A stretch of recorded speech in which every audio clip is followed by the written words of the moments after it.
రజని వ్యక్తిగత పిఏ అయిన శ్రీకాంత్, రామకృష్ణ, ఫణి, శ్రీ గణేష్లకు తాము డబ్బులు ఇచ్చామని ప్రకాశం జిల్లా దోర్నాలకు చెందిన బి ఫార్మసీ విద్యార్థి కృష్ణ ఎస్పీకి ఫిర్యాదు చేశారు.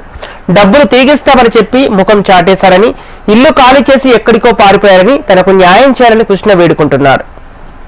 మాజీ మంత్రి విడుదల రజని మరో వివాదంలో చిక్కుకున్నారు. ఆమె మంత్రిగా ఉన్న సమయంలో ఉద్యోగాలు ఇప్పిస్తామని నమ్మించి సుమారు 5 కోట్ల రూపాయలు వసూలు చేసి మోసం చేశారని ఆరోపిస్తూ బాధితులు పల్నాడు జిల్లా ఎస్పీకి ఫిర్యాదు చేశారు. రజని వ్యక్తిగత పిఏ అయిన శ్రీకాంత్, రామకృష్ణ, ఫణి, శ్రీ గణేష్లకు తాము డబ్బులు ఇచ్చామని ప్రకాశం జిల్లా దోర్నాలకు చెందిన బి ఫార్మసీ విద్యార్థి కృష్ణ ఎస్పీకి ఫిర్యాదు చేశారు.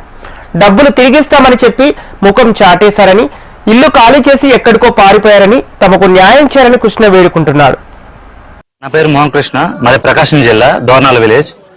నాకు government contract basic post pharmacist పెట్టిస్తానని చెప్పి బత్తల శ్రీ గణేష్, వాళ్ళ తమ్ముడు కుమారస్వామి, బెడతల రజని మేడం దగ్గర ఉన్న పిఏ శ్రీకాంత్ గారు, రామకృష్ణ గారు నాకు మేడం బాగా పరిచయాలు, బాగా క్లోజ్ అని చెప్పేసి గవర్నమెంట్ ఫార్మసిస్ట్ పోస్ట్ పెట్టిస్తానని చెప్పేసరి అన్నారు. నేను సరే, నన్ను ఒకసారి మేడం దగ్గరికి తీసుకెళ్లి మాట్లాడి ఇవ్వండి, నేను అమౌంట్ ఇస్తానని చెప్పాను. ఒక్కొక్క పోస్ట్కి 8 లక్షల లెక్క అడిగారు. విడతల వారీగా డబ్బులు ఇవ్వమని చెప్పారు. ఫస్ట్ నేను మేడంతో కల్పించి మాట్లాడించండి అని చెప్పాను. నన్ను 2022 జూలైలో మేడం దగ్గర తీసుకెళ్లి నా అప్లికేషన్ మేడానికి ఇచ్చి, ఈ అబ్బాయికి ఫార్మసిస్ట్ పోస్ట్ కావాలి మేడం, మన మనిషి ఖచ్చితంగా పెట్టివ్వాలని మేడానికి చెప్పారు. తర్వాత మీరు ఏదన్నా ఉంటే శ్రీకాంత్ గారితో, రామకృష్ణ గారితో మాట్లాడుకోమని చెప్పారు. మాకు మేడానికి మీడియేటర్ గా మధ్యలో బత్తల శ్రీ గణేష్, సన్నాఫ్ సుబ్బారావు, నూజడ్ల వినకొండ మండలం అతను, మాకు మధ్యలో మధ్యవర్తిగా ఉండి ప్రతిదీ తనే మాట్లాడిచ్చేవాడు. ప్రతిదీ మాకు ఏదన్నా డీటెయిల్స్ కావాలన్నా, నోటిఫికేషన్ ఎప్పుడు వస్తుంది ఏంటన్నా కూడా ఎమ్మటే డైరెక్ట్ మేడం దగ్గర ఉన్న పిఏ వాళ్ళకు, శ్రీకాంత్ గారికి, రామకృష్ణ గారికి ఫోన్ చేసి మాకు ఫోన్లో డీటెయిల్స్ అన్ని ఎక్స్ప్లెయిన్ చేసేవాళ్ళు. నేను నోటిఫికేషన్ లేట్ అవుతుంది కదా, నేను అమౌంట్ సగం ఇచ్చాను, మరి ఎట్లా నా పరిస్థితి అది ఇది అని అడిగితే, ఇదిగోండి నేను నోటిఫికేషన్ ఇచ్చాను, నాది అప్లికేషన్ ఫామ్. విడతల రజని గారికి బత్తుల శ్రీ గణేష్ ఇతనే నా దగ్గర నుంచి డబ్బులు తీసుకున్నాడు. ఇతను డైరెక్ట్ మేడం దగ్గర తీసుకెళ్లి నాది ఫార్మసిస్ట్ అప్లికేషన్ చూపించి మేడంతో కూడా నన్ను మాట్లాడిచ్చాడు. నోటిఫికేషన్ లేట్ అవుతుంది కదా, ఇంకా నాకేం పోస్ట్ రాలేదని నేను అడిగిన తర్వాత 2023 జనవరిలో మళ్ళీ మేడం దగ్గర తీసుకెళ్లి మాట్లాడిచ్చాడు. మేడం నోటిఫికేషన్ వచ్చింది కదమ్మా, ఖచ్చితంగా పోస్ట్ అయిపోతుంది అన్నారు. మేడం గవర్నమెంట్ టైం అయిపోతుంది కదా, మరి ఎలా మేడం అన్నాను. లేదు, 1 month లో మీ పోస్టింగ్ జాయిన్ అయిపోతారు, ఏదైనా ఉంటే నేను మాట్లాడతానని మేడం నాకు అప్పుడు భరోసా ఇచ్చారు. ఇది ఇలానే కంటిన్యూ అవుతా ఉంది. నేను అయ్యే కొద్దీ గణేష్ని గట్టిగా ప్రెజర్ పెట్టాను. నా డబ్బులు ఎలా అన్నా, నేను ఇచ్చాను కదా, గవర్నమెంట్ కూడా అయిపోయింది, టీడీపీ కూడా వచ్చేసింది, మరి నా డబ్బులు ఎలా అంటే, నేను వెళ్ళిన ప్రతిసారి నాకు శ్రీకాంత్ గారితో కానీ, రామకృష్ణ గారితో కానీ ఫోన్లో మాట్లాడించి, ఒక వారంలో ఇస్తాను, 10 రోజుల్లో ఇస్తాను, నెలకి ఇస్తానని చెప్పి ఇలా చెప్పుకుంటూ వస్తున్నారు. నేను కొంచెం గట్టిగా ప్రెజర్ పెట్టి గణేష్ వాళ్ళ ఇంటికి వెళ్ళాను. 2 friends వెళ్తే నన్ను రాజకీయంగా పోలీసు వాళ్ళతో కానీ ఇంకొకరితో ఫోన్ చేయించి బెదిరిస్తున్నాడు ఇతను. నేను గుంటూరు శ్రీకాంత్ గారు వాళ్ళ ఇంటి దగ్గరికి వెళ్ళినా కూడా అటు శ్రీకాంత్ గారు ఇల్లు ఖాళీ చేసి వెళ్ళిపోయారు, ఇటు బత్తల శ్రీ గణేష్ కూడా నోజర్లో ఇల్లు ఖాళీ చేసి వెళ్ళిపోయారు. దగ్గర ఇప్పటికీ ఈ వ్యక్తి ఒక 10 సిమ్ముల దాకా మార్చాడు. ఎక్కడున్నాడో తెలియదు, ఎక్కడ జాక్కున్నాడో కూడా తెలియదు. మాకు ఏదో రకంగా న్యాయం చేసి, పోలీసులు పచ్చ డ్రెస్ వేసుకున్నటువంటి ఒక రౌడీలా ప్రవర్తిస్తున్నారు ఈ పోలీసులకు చెప్తా ఉన్నా, మీ మీద మీరు ఇలాంటి ఇల్లీగల్ కేసులు పెట్టి మా వాళ్ళని ఇల్లీగల్ డిటెన్షన్ చేస్తూ మీరు రాత్రి పగలు పెడుతున్నటువంటి ఇబ్బందులకు ఖచ్చితంగా దీని మీద నేను న్యాయ పోరాటం చేస్తున్నా.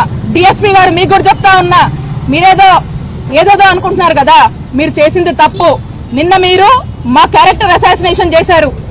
నిన్న మీరు మమ్మల్ని మా వాళ్ళని మాకు సంబంధం లేని దాంట్లో మమ్మల్ని పెట్టి, మమ్మల్ని అందులో ఏదో మళ్ళీ దాని చుట్టూ ఇంకో కదల్లి మమ్మల్ని ఇరికిచ్చి ఈ తప్పు మాదే అని చెప్పి మీ ఎవరో ఇద్దరు మధ్య ఉన్నటువంటి పంచాయతీని మాకు రుద్దేటువంటి ప్రయత్నం చేస్తా ఉన్నారు.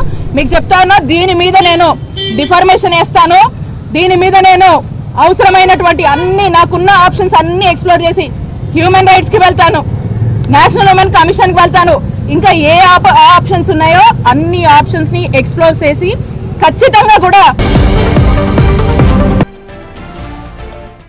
నాకు government contract basic post pharmacist పెట్టిస్తానని చెప్పి బత్తల శ్రీ గణేష్, వాళ్ళ తమ్ముడు కుమారస్వామి, బెడతల రజని మేడం దగ్గర ఉన్న పిఏ శ్రీకాంత్ గారు, రామకృష్ణ గారు మాకు మేడం బాగా పరిచయాలు, బాగా క్లోజ్ అని చెప్పేసి గవర్నమెంట్ ఫార్మసిస్ట్ పోస్ట్ పెట్టిస్తానని చెప్పేసరి అన్నారు. నేను సరే, నన్ను ఒకసారి మేడం దగ్గరికి తీసుకెళ్లి మాట్లాడి ఇవ్వండి, నేను అమౌంట్ ఇస్తానని చెప్పాను. ఒక్కొక్క పోస్ట్కి 8 లక్షల లెక్క అడిగారు. విడతల వారీగా డబ్బులు ఇవ్వమని చెప్పారు. ఫస్ట్ నన్ను మేడంతో కల్పించి మాట్లాడించండి అని చెప్పాను. నన్ను 2022 జూలైలో మేడం దగ్గర తీసుకెళ్లి నా అప్లికేషన్ మేడానికి ఇచ్చి, ఈ అబ్బాయికి ఫార్మసిస్ట్ పోస్ట్ కావాలి మేడం, మన మనిషి ఖచ్చితంగా పెట్టివ్వాలని మేడానికి చెప్పారు. తర్వాత మీరు ఏదన్నా ఉంటే శ్రీకాంత్ గారితో, రామకృష్ణ గారితో మాట్లాడుకోమని చెప్పారు. మాకు మేడానికి మీడియేటర్గా మధ్యలో బత్తుల శ్రీ గణేష్ సన్నాఫ్ సుబ్బారావు నూజడ్ల వినకొండ మండలం అతను మాకు మేడానికి మాకు మధ్యలో మధ్యవర్తిగా ఉండి ప్రతిదీ తనే మాట్లాడిచ్చేవాడు. ప్రతిదీ మాకు ఏదన్నా డీటెయిల్స్ కావాలన్నా నోటిఫికేషన్ ఎప్పుడు వస్తుంది ఏంటన్నా కూడా ఎమ్మటే డైరెక్ట్ మేడం దగ్గర ఉన్న పిఎస్ పిఏ వాళ్ళకు శ్రీకాంత్ గారికి రామకృష్ణ గారికి ఫోన్ చేసి మాకు ఫోన్లో డీటెయిల్స్ అన్నీ ఎక్స్ప్లెయిన్ చేసేవాళ్ళు. నేను నోటిఫికేషన్ లేట్ అవుతుంది కదా, నేను అమౌంట్ సగం ఇచ్చాను, మరి ఎట్లా నా పరిస్థితి అది ఇది అని అడిగితే ఇదిగోండి నేను నోటిఫికేషన్ ఇచ్చాను, నాది అప్లికేషన్ ఫాము, విడతల రజనీకాడికి బత్తుల శ్రీ గణేష్ ఇతనే నా దగ్గర నుంచి డబ్బులు తీసుకున్నాడు. ఇతను డైరెక్ట్ మేడం దగ్గర తీసుకెళ్లి నాది ఫార్మసిస్ట్ అప్లికేషన్ చూపించి మేడంతో కూడా నన్ను మాట్లాడిచ్చాడు.